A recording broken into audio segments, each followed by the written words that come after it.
Halo, assalamualaikum warahmatullahi wabarakatuh.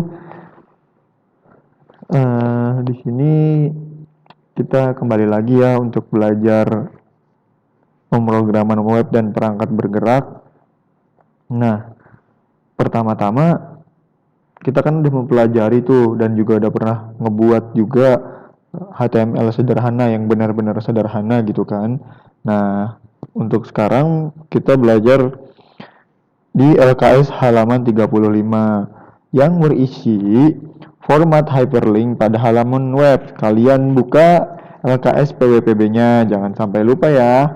Nah, di sini format hyperlink itu ada anatomi hyperlink. Yang pertama adalah anatomi hyperlink. Berdasarkan lokasi atau alamat dokumen yang akan diakses, link pada HTML dibedakan menjadi tiga jenis. Nah, tiga jenis ini ada link absolut, link relatif, dan bisa dibilang itu link ke bagian dokumen tertentu atau internal link gitu. Nah, apa sih yang membedakan tiga link tersebut gitu? Yang membedakan tiga link tersebut yaitu cuma atribut hrefnya aja. Nah, kita di sini akan mempelajari tentang yang pertama dulu. Kita mempelajari tentang link absolut. Nah, link absolut ini kalian perhatikan layar saya nih. Di sini kan saya buat tuh link. Nah, ini tag A ini disebut tag ancor. Kalau bahasa Indonesianya tuh ancor. Kalau di ini bahasa Inggrisnya saya lupa. Pokoknya lah disebutnya itu. Nah, href ini adalah alamat tujuan. Href ini adalah alamat tujuan dan di sini adalah bisa dibilang kontennya nih, konten dari sebuah ancor tersebut. Nah, kalau kayak gini ini disebutnya dengan link absolut. Jadi link absolut itu adalah link dia adalah link yang bisa dibilang itu link yang tertuju ke halaman web lain atau keluar dari halaman web kita sendiri gitu. Nah, gimana sih cara ininya tampilan ahref ini? Kita save dulu, lalu kita buka ininya, kontennya seperti apa. Kita buka kontennya di sini. Tadi kan itu saya di tes HTML. Nah, di sini kan ada bacaan nih, klik di sini. Nah, ketika kita klik di sini, ini klik di sini itu sama dengan di sini nih. Ini adalah kontennya nih. Lalu ada di sini ada bacaan klik di sini. Bacaan klik di sini kita klik nih. Nah, setelah kita klik dia akan lari ke sebuah Instagram. Kenapa kok bisa ke Instagram? Karena saya menuliskan alamat tujuannya itu adalah link Instagram gitu. Ketika saya klik di sini, maka tujuannya itu ke alamat ini. Ini disebutnya link absolut. Bisa nggak Pak di selain Instagram? Bisa, yang penting link apa aja. Misalnya di sini saya ganti Facebook atau apapun itu, atau web sekolah dan sejenisnya itu bisa. Yang penting dia lengkap seperti ini, HTTPS, lalu alamat ininya apa, domainnya apa, lalu dia setelah kita klik dia akan menuju ke ini nih, ke alamat atau href yang telah kita tulis gitu. Lalu ada Instagram saya. Nah,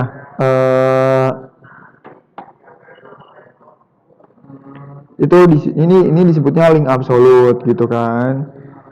Nah, ketika kita bikin yang lanjut lagi, kita akan membuat link relatif. Link relatif adalah link tujuannya yang mengarah ke dokumen-dokumen lain yang masih berada di dalam satu situs web, atau yang dimaksud tuh di komputer yang sama. Jadi link relatif ini bisa disebut dia tuh misalnya kalian bikin, ini kan saya bikin tes HTML kan. Nah, di sini ada tes 2 HTML. Nah, saya mau menghubungkan tes HTML ini ke tes 2 HTML. Caranya bagaimana? Yaitu kita buat tag ancornya dulu. Lalu setelah itu alamat tujuannya apa nih? Nih, href itu kan tadi saya udah bilang kalau href itu adalah sebuah tujuan. Nah, tujuannya kemana? Yaitu kita klik nama filenya. Nama filenya adalah kita ketik nama filenya. Nama filenya itu kan tes2html. Berarti kita tuliskan tes2.html. Nah, kita klik di sini kita isi kontennya apa, misalnya kayak saya mau klik untuk ke dokumen HTML lain. Nah, saya save di sini. Setelah saya save, kita refresh. Aduh, belum. Ya, kita buka, kita ini. Nah, Pak, ini mepet Pak. Ini gimana caranya biar kontennya itu nggak mepet? Nah, caranya kalau biar kontennya nggak mepet, yaitu dengan namanya tag BR. BR itu adalah line breaker. Kalian bisa lihat di sini penjelasannya, yaitu line breaker. Nah, kita save. Habis itu kita refresh di sini. Nah, dia akan ke bawah kan. Jadi tag BR itu gunanya untuk enter atau mengkebawahi si konten ini. Jadi klik untuk ke dokumen HTML lain. Ketika saya klik ini, dia akan mengarah ke tes 2 HTML. Jadi perhatikan lagi, saya ulangi. Ketika saya klik ini kan masih tes HTML nih. Perhatikan di sini. Ini kan masih tes HTML. Ketika saya klik ini, dia akan ke tujuan. Tujuannya yaitu adalah tes2.html. Nah, di sini ada konten dari tes2html. Bisa dibilang seperti itu. Nah, yang ketiga ini adalah link internal link. Maksudnya internal link itu seperti apa, Pak? Nah, saya jelasin juga. Dia tuh internal link itu dia tujuannya itu adalah konten yang sama gitu. Maksudnya di dalam satu file HTML ini nih, kalian perhatikan kursor saya ini kan file saya namain tes HTML kan. Nah, ketika kita membuat internal link itu harus dalam satu konten nih, dalam satu body, dalam satu file juga. Bisa nggak Pak beda file? Beda file itu nggak bisa, karena bisa dibilang kan internal link. Jadi internal link itu cuma link yang ada di dalam sebuah file, satu file, dan sebuah konten yang ada di dalam body gitu. Contohnya seperti apa Pak? Nah, contohnya saya praktekkan di sini. Kita line break di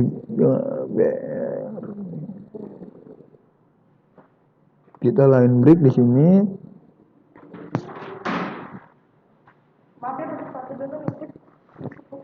Kita line break sampai, nah ini kita line break sampai bawah.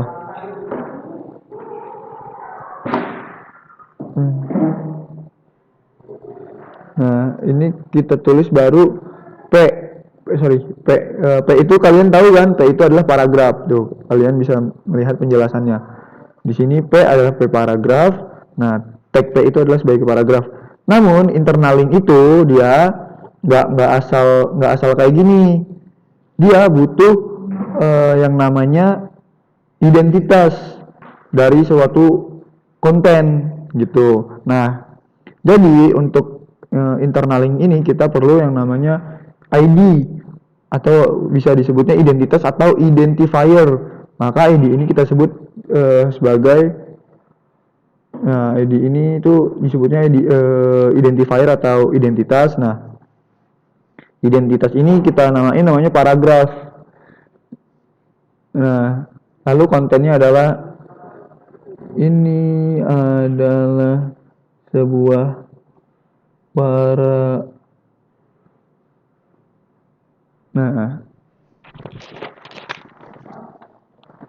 Nah, ini kan kita udah kasih tag P-nya, kita udah kasih identitas kan. Nah, kita udah kasih konten juga yang namanya ini adalah sebuah paragraf. Lalu kita save.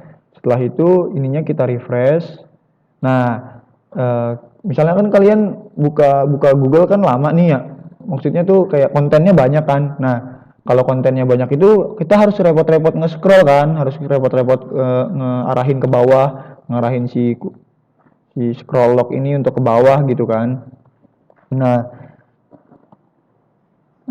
kita menggunakan biar cepet nih, kita nggak usah scroll tapi lebih cepatnya kita menggunakan internal link. Internal link seperti apa Pak? Kita kan belum dicontohin. Nah ini nih contohnya sama, kita bikin tag ancor dulu.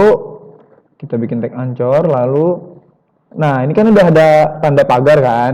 Nah untuk ke sebuah internal link, dia kan perlu identitas, saya udah bilang tadi, dia perlu identitas. Nah, identitasnya tadi dari sebuah konten paragraf, yaitu identitasnya adalah paragraf. Maka, href atau tujuannya yaitu saat diklik, yaitu ke konten paragraf. Nah,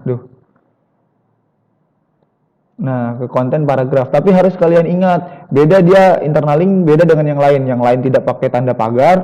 Kalau dia internal link itu dia perlu identitas dan tanda pagar di depannya untuk tujuannya. Kalau identitasnya aja nggak usah pakai tanda pagar nggak apa-apa. Tapi kalau untuk ketujuan dia perlu perlu tanda pagar untuk mengidentifikasi sebuah ID. Maka kita ini jangan lupa kita kasih line break juga. Nah, isi kontennya ini akan menuju ke paragraf. Nah, ini kita save. Lalu di sini kita refresh gitu. Nah, ketika kita mengklik ini, maka dia akan langsung ke bawah. Jadi kita nggak perlu yang namanya untuk ke nge-scroll gini.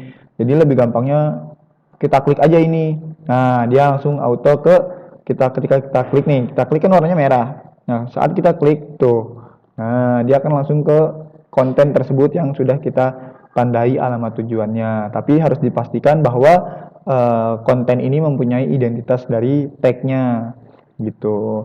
Pak, yang dikasih identitas cuma yang ini aja ya Pak, tag paragraf aja ya Pak. Yang dikasih identitas tuh bebas. Misalnya kalian A ini mau dikasih identitas, bisa kok. Misalnya BR ini kalian mau kasih ID, bisa juga. Jadi ID itu tuh bebas taruh di mana gitu. Cuma yang saya arahkan di sini yaitu untuk perumpamaan itu saya menggunakan tag paragraf atau tag P gitu. Nah, ini disebutnya adalah link internal link gitu. Nah,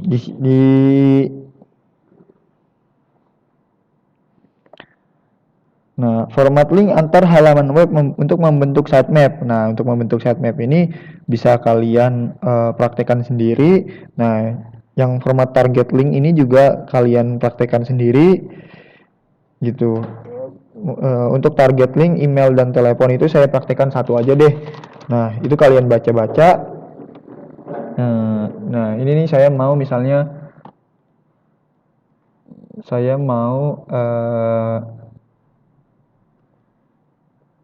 nah di bagian habis paragraf ini saya mau tag ancor lagi di sini, tag ancor lagi dengan tujuan yaitu saya praktekinnya di halaman 38. Kalian lihat saya mempraktekkan hyperlink untuk ke telepon gitu. Nah,